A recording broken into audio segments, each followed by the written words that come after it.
जवानी तहर से लागल हो कि न करे लागल बोलो भावा चालू बाटे कितने लोग के तेल लागल। अरे भाव बोलो भाव जवानी तहर से लागल हो कि न करे लागल बोलो भावा चालू बाटे कितने लोग के तेल लागल। कितना खर्चा देखे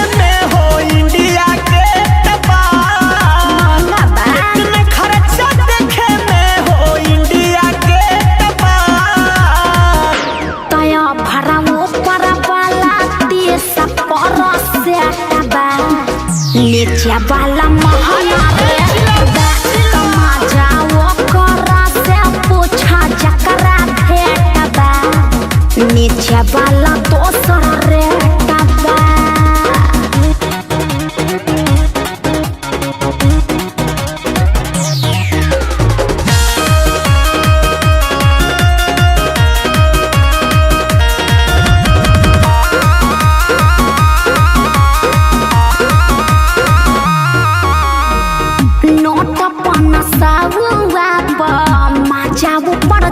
पर मिले ललके 2000 मौका तनी फाफर मिले का विचार सब मिली कितना चाही मुंह खोला हो ये हो जान भाव बोला हो। सब बताओ तने धन से बदन भरल बा हाथ डाली भीतर टोला हो।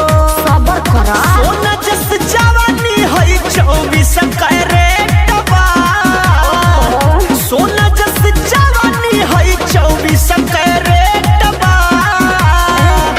तया भराऊ पर वाला 30 पर सेट बा नीचे वाला महंगा रेट बा मजा वो करा से पूछा जकरा भेटबा नीचे वाला दोसर रेट बा।